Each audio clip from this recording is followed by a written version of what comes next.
મિત્રો આપ જે સ્લાઇડની અંદર ચિત્રમાં જોઈ રહ્યા છો તે નિકોલસ માદુરો છે કે જે વેનેઝુએલાના રાષ્ટ્રપતિ છે. તેઓ 2013થી વેનેઝુએલાના રાષ્ટ્રપતિ છે. હાલમાં વેનેઝુએલા એ બાબતને લઈને ચર્ચામાં આવ્યું છે કે અમેરિકાએ તેના ઉપર હુમલો કરી દીધો છે.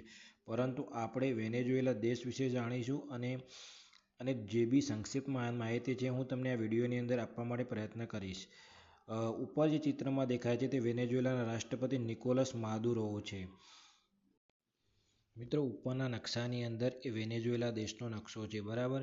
વેનેઝુએલા દેશ એ દક્ષિણ અમેરિકાની સરહદે એટલે કે દક્ષિણ અમેરિકાના ઉત્તર ભાગે આવેલો દેશ છે. એટલે કે વેનેઝુએલાને ઉત્તરની ભાગની અંદર દક્ષિણ અમેરિકાની સરહદ સ્પર્શ કરે છે. નીચેની અંદર જોઈએ તો કોલંબિયા, ગુયાના અને બ્રાઝિલ જેવા દેશોની સરહદ તેને સ્પર્શ કરે છે. મિત્રો વેનેઝુએલા દેશ એ પ્રાકૃતિક રીતે એટલે કે પ્રાકૃતિક સંપદાઓથી ભરપૂર ભરેલો દેશ છે. મિત્રો હવે આપણે વેનેઝુએલાના પોપ્યુલેશન વિશે જાણીશું, એટલે કે વેનેઝુએલાની અંદર ટોટલ વસ્તી કેટલી છે, બરાબર. એકચ્યુઅલી જોઈએ તો વેનેઝુએલાની અંદર વસ્તીનું પ્રમાણ ખૂબ જ ઓછું છે. એટલે કે આપણે ભારતની સરખામણીમાં વાત કરીએ તો ખૂબ જ ઓછું, એટલે કે ભારતના એક રાજ્યમાં જેટલી વસ્તી હોય છે તેના કરતાં પણ ઓછી વસ્તી વેનેઝુએલાની અંદર છે. એટલે કે વેનેઝુએલાની અંદર માત્ર 2 કરોડથી 2.5 કરોડ જેટલી જ વસ્તી છે અને એમાંથી બી 50% વસ્તી એના ઉત્તર ભાગની અંદર જ રહે છે. મિત્રો વેનેઝુએલાની અંદર મોસ્ટલી વસ્તીનું મેઇન ઓક્યુપેશન જેવી રીતે આપણા ભારતની અંદર એગ્રીકલ્ચર છે. મોસ્ટલી જેટલી પણ વસ્તી ભારત દેશની છે એમાંથી મોટાભાગે લોકો 70થી 60% લોકો એગ્રીકલ્ચર પર નિર્ભર કરે છે. તેવી જ રીતે આપણે વેનેઝુએલાની અંદર વાત કરીએ તો ત્યાંની અંદર મેઇન ઓક્યુપેશન લોકોનું સર્વિસ સેક્ટરમાં છે. તેના 70% લોકો સર્વિસ સેક્ટર સાથે જ સંકળાયેલા છે. એનું કારણ મેઇન એ છે કે ત્યાં આગળ પેટ્રોલિયમ પેદાશો અને ગેસ ઉત્પન્ન કરતી પેદાશોની અંદર ત્યાંના મેઇન લોકો ગેસ અને પેટ્રોલિયમ પેદાશોથી ચાલતી સર્વિસ સેક્ટરની અંદર કંપનીઓમાં જોડાયેલા છે અને મોટાભાગે લોકો ત્યાં પ્રકારનું જ કામ કરે છે. એટલે કે 70% વસ્તી ત્યાં સર્વિસ સેક્ટર સાથે એટલે કે જોબ કલ્ચર સાથે જોડાયેલી વ્યક્તિઓ છે. ત્યાં આગળ એગ્રીકલ્ચરનું પ્રમાણ બહુ જ નહિવત અથવા તો 10% જેટલું જ છે. મિત્રો મેં આગળ જેવી રીતે જણાવ્યું તે પ્રમાણે વેનેઝુએલાની અંદર મોટાભાગે પેટ્રોલિયમ પેદાશોનો નિકાસ કરતો દેશ છે. તેની ઇકોનોમી મોટાભાગે પેટ્રોલિયમ પેદાશો ઉપર જ નિર્ભર કરે છે. તે દુનિયાના સમગ્ર દેશોની અંદર પેટ્રોલિયમ નિકાસ કરે છે, જે ઉપરના ચાર્ટમાં દર્શાવ્યું છે તે પ્રમાણે, બરાબર. પરંતુ દુનિયાના જેટલા બી દેશો પેટ્રોલિયમ પેદાશોનું ઉત્પન્ન કરે છે અને દુનિયાભરના દેશોની અંદર નિકાસ કરે છે, તેમાં સૌથી વધારે જો કોઈ પેટ્રોલિયમ પેદાશો કોઈ દેશની અંદર હોય તો તે ફક્ત વેનેઝુએલાની અંદર છે. અને વેનેઝુએલા જ માત્ર એક એવો દેશ છે જે દુનિયાભરના દેશોની અંદર સૌથી વધારે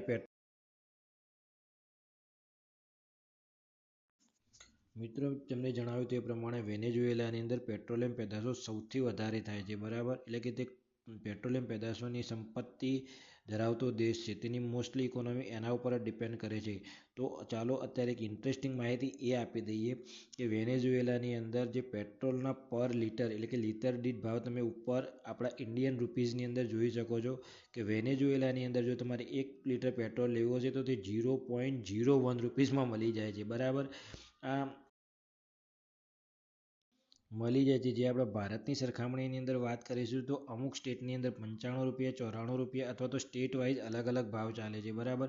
પરંતુ વેનેઝુએલાની અંદર બહુ જ સસ્તું છે. પરંતુ આની એક વિપરીત અસર પણ એ દેશની અંદર છે, જેવું તમને આગળના વિડીયોની અંદર જેમ આવશે તેમ કહીશ. જુઓ મિત્રો, અહીંયા વેનેઝુએલા એ તમને મેં પહેલાં પણ કહ્યું કે એ ફક્ત અને ફક્ત એની ઇકોનોમી પેટ્રોલિયમ પેદાશો ઉપર જ ડિપેન્ડ કરે છે. ત્યાં આગળ એગ્રીકલ્ચરનું પ્રમાણ બહુ જ નહિવત છે, જ્યારે આપણા દેશની અંદર એગ્રીકલ્ચરનું પ્રમાણ બહુ જ વધારે છે. માનવીને માત્ર જોઈએ છે ખોરાક જ. પેટ્રોલને આપણે ખાઈ શકતા નથી, ના તો આપણે એને પી શકીએ છીએ, બરાબર. એટલા માટે આપણો પ્યારો ભારત બહુ જ મહાન દેશ છે. ત્યાં આગળ તમે ઉપરના ચિત્રમાં જોઈ શકો છો કે વેનેઝુએલાની અંદર ઘઉંના ભાવ 150થી 191 રૂપિયા પર કિલોગ્રામ છે. એટલે કે ત્યાં આગળ ખેતી બહુ જ નહિવત પ્રમાણમાં થાય છે, જેની સરખામણીમાં તમે આપણા દેશની અંદર ભાવ જોઈ શકો છો, બરાબર. પરંતુ ત્યાં આગળ ખાદ્ય પદાર્થોના ભાવ બહુ જ ઊંચા છે અને ત્યાં આગળ મિત્રો ઉપર તમે જે જોઈ રહ્યા છો તે ની અંદર વેનેઝુએલા એ દુનિયાભરના તમામ દેશોની અંદર પોતાની પેટ્રોલિયમ પેદાશોનો નિકાસ કરે છે, જેના ખરીદનારાઓ દેશ એટલે કે જે દેશની અંદર વેનેઝુએલા મોસ્ટલી સૌથી વધારે એક્સપોર્ટ કરે છે તે દેશોની અંદર તેમાં જોઈએ તો યુનાઇટેડ સ્ટેટ્સ એટલે કે અમેરિકા USA કે જે વેનેઝુએલા જોડેથી બહુ જ મોટા પ્રમાણની અંદર પેટ્રોલિયમ પેદાશો ખરીદે છે. બીજા યુએસએની અંદર વેનેઝુએલા સૌથી વધારે પેટ્રોલિયમ પેદાશોનો નિકાસ કરે છે. એનું એક કારણ એ બી છે કે યુએસએની સીમા એ વેનેઝુએલાને સૌથી એકદમ નજીકમાં અડીને આવેલી સીમા છે. બીજું તે ભારતની અંદર પણ પોતાની પેટ્રોલિયમ પેદાશોનો નિકાસ કરે છે, ચીનની અંદર પણ કરે છે અને ઉપરના ચિત્રમાં દર્શાવ્યા પ્રમાણે અલગ અલગ દુનિયાના તમામ દેશોની અંદર કરતો હોય છે. પરંતુ હાલની અંદર સાંપ્રત સમયની અંદર એટલે કે તાજેતરમાં વેનેઝુએલા ઉપર અમેરિકાએ બહુ મોટા પ્રમાણમાં એર સ્ટ્રાઇક કરી છે. એમનું માનવું એવું છે કે ત્યાં આગળ ગુનાખોરીનું પ્રમાણ વધી ગયું છે. અમેરિકાએ આના પહેલાં એકવાર ત્યાંના લોકોને એટલે કે ત્યાંના રાષ્ટ્રપતિને એકવાર આ બાબતની જાણકારી પણ આપી હતી કે તમે જે ડ્રગ્સનું જે તંત્ર ફેલાઈ રહ્યા છો, તમારી ડિક્ટેટરશીપ ચલાવી રહ્યા છો તે તમે બંધ કરી દો. પરંતુ આ વસ્તુનું ઉલ્લંઘન કરવામાં આવ્યું. વારંવાર કહેવા છતાં એમને માન્યું નહીં, તેથી અમેરિકાએ એના પર એર સ્ટ્રાઇક કરી છે. અને એવું પણ માનવું છે કે હવે પછી જો કોઈ સરકાર હશે તો તે અમેરિકા ખુદ પોતાના સરકાર ત્યાં આગળ રચવા જઈ રહી છે, અથવા તો ત્યાં કોઈ પોતાના હાથ નીચેની કોઈ સરકાર બનાવે તો ખબર નહીં. કેમ કે વેનેઝુએલા એ તમને સમગ્ર વિડીયોની અંદર મેં એક જ વાત પર ફોકસ કર્યો છે કે વેનેઝુએલા એ પ્રાકૃતિક સંપદાઓથી ભરેલો દેશ છે. ત્યાં આગળ પેટ્રોલિયમ પેદાશોની ભરપૂર ત્યાં આગળ સ્ટોક છે, એટલે કે એનો સીધો ફાયદો અમેરિકાને મળશે. બરાબર, એટલે કે દુનિયાના તમામ દેશોને પેટ્રોલિયમની જરૂરિયાત છે. અમેરિકા તો ખુદ પોતાના પેટ્રોલિયમ પેદાશોની અંદર બહુ જ મોટા પ્રમાણમાં ઉત્પાદન કરી રહ્યું છે.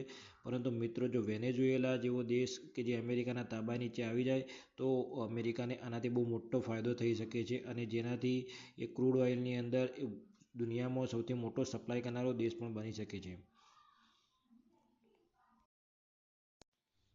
મિત્રો, મારો આ વિડીયો તમને ગુજરાતી ની અંદર મેં એટલા માટે મૂક્યો છે કે તમને જાણકારી મળી શકે, તમે કોઈ પણ દેશ વિશે જાણી શકો, તમારા બાળકોને પણ જણાવી શકો, અને અત્યારે લેટેસ્ટમાં જે માહિતી ચાલી રહી છે તે તમને પરીક્ષા સંબંધી પણ ઉપયોગી નીવડે તે રીતે મારાથી બનતી માહિતી મેં તમને પૂરી પાડી છે.